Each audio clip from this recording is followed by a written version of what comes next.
हमारे साथ हैं दिल्ली बीजेपी के राष्ट्रीय प्रभारी श्याम जाजू जी, उनसे हम बात करते हैं।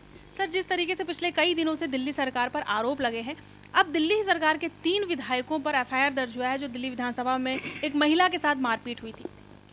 विधानसभा के सदन में, विधानसभागार में, वहाँ पे अटैच कमरों में इस प्रकार की घटना दिल्ली के इतिहास में पहली बार हुई है। किसी महिला को अंदर बंद करके इस प्रकार की मार पिटाई वहाँ के लोक प्रतिनिधि करते हैं, ये दिल्ली ने देखा है। बड़ी शर्मनाक बात है। आज तक सादगी और शुचिता का नाम लेकर जो पार्टी सत्ता में आई थी, उनके व्यवहार से दिल्ली वाले लोग नाराज़ हैं, निराश है, हताश है।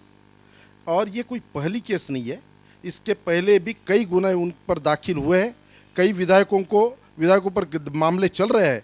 मुझे लगता है कि आम आदमी पार्टी को इसके बारे में सोचना चाहिए। दिल्ली की गरिमा कम करने का काम आम आदमी पार्टी ने किया है।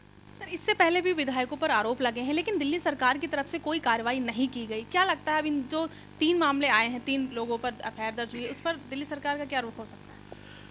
दिल्ली सरकार के बारे में लोगों की उम्मीदों पर पानी फेरा है।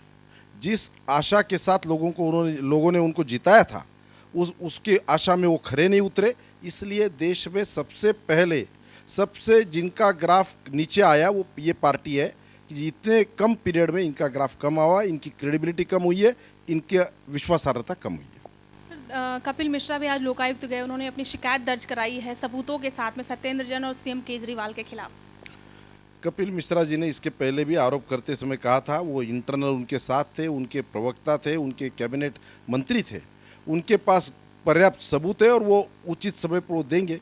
मुझे लगता है कि ये तो उन्होंने जो आरोप किए थे उनको सबूत तो देना ही चाहिए।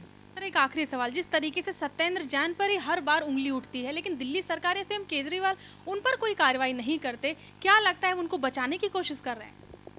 आज तक सत्येंद्र जैन के विषय में जितने भी मामले आए हैं, एक भी विषय में दिल्ली के मुख्यमंत्री अरविंद केजरीवाल ने कुछ बोला नहीं है, अपनी चुप्पी साध रखी है। लोगों को इसमें दिख रहा है, जल्दी ही आने वाले दिनों में जब ये मामले स्पष्ट हो जाएंगे, दूध का दूध पानी का पानी हो जाएगा। बहुत बहुत शुक्रिया।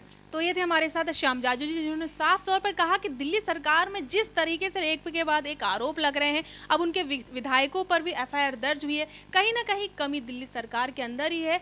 आने वाले टाइम में जनता के सामने उनकी सच्चाई जो है वो साफ हो जाएगी। कैमरा पर्सन यादव शर्मा के साथ सरिता गुप्ता, के न्यूज़ दिल्ली।